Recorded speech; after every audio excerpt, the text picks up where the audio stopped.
11 of the Bandura detailed project report is about conclusion, and this is the conclusion that the report draws. What it says is, as per revised allocation, the extent of water planned to be diverted from Bandura is 2.18 TMC.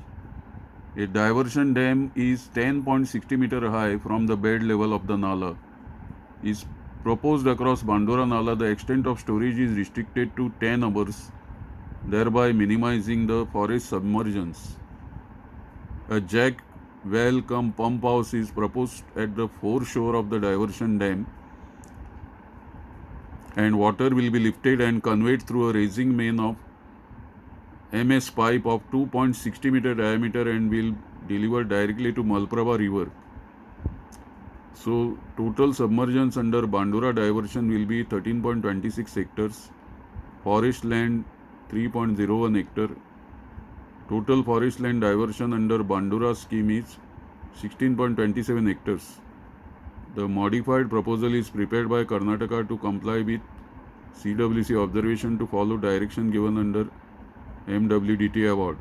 So to conclude, they say in addition, modified proposal brings down, this is why they must have got the NOC, requirement of forest land. The extent of forest land requirement is reduced by about 80%. Hence the revised proposal is forest and environment friendly. This is very important because Goa is saying that it is destructive of environment, and their conclusion in the Bandura detailed project report, we have to note, is claiming that it is forest and environment friendly revised proposal. Plus they are also harping on drinking water as major compulsion to undertake this project. So that is how they are confident about both these reports, that drinking water plus they are harping on forest and environmental friendly type of the modified proposal. So reduce the cost of projects and addresses apprehension of CWC pertaining to excess diversion of water. This is also important. The CWC was worried about the genuine, concerns of Goa.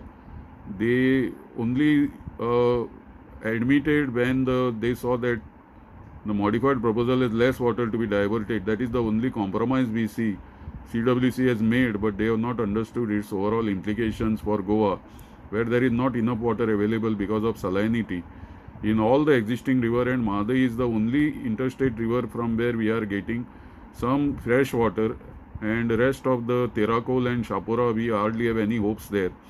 The Apana and Galjibaga are not interstate rivers.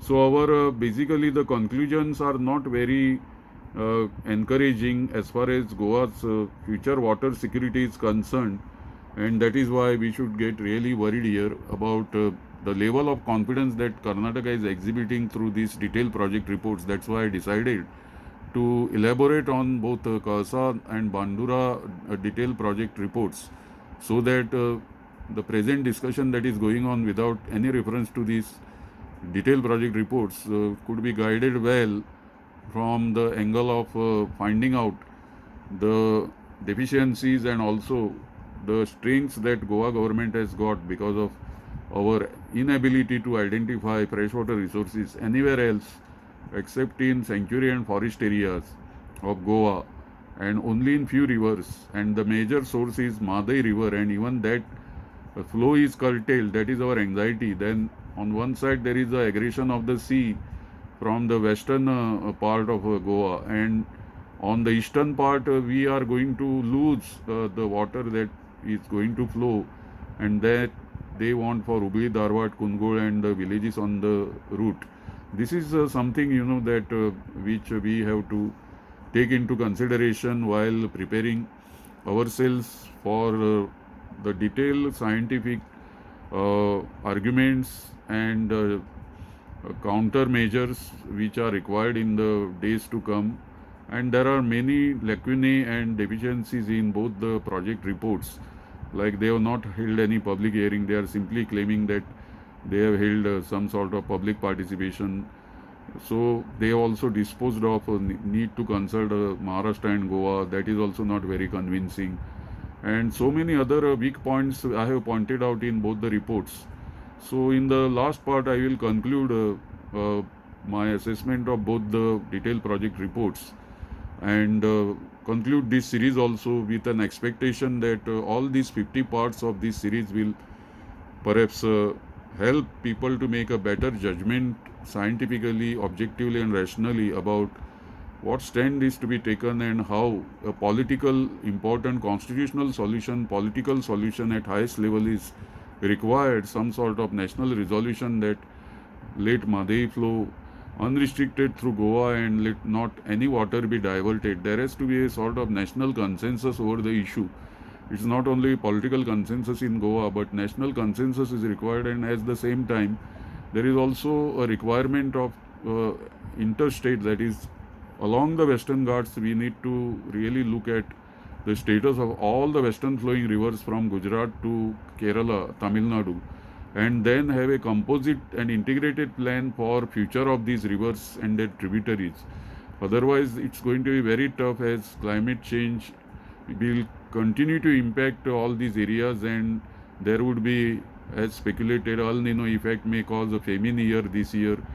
Water scarcity will be very common, and there would be lots of problems in rural areas cut off from fresh water supply. And although Karnataka has uh, prepared very ambitious, one project is almost 1000 crores, another is almost 600 crores. 1600 crores projects in Mahadayi River Basin we cannot even think of, considering how little we have spent on Anjuna, Saoli, Mamthane, Osnoda, Shapuli and all that. It looks absolutely minuscule amount as compared to massive commitment that Karnataka is making for all these big engineering structures, for storing water, diverting water, pumping water, lifting water. I think we have to be very, very knowledgeable and very alert. And in this direction, I have made some humble efforts to upload these 50 videos for public education and deliberation.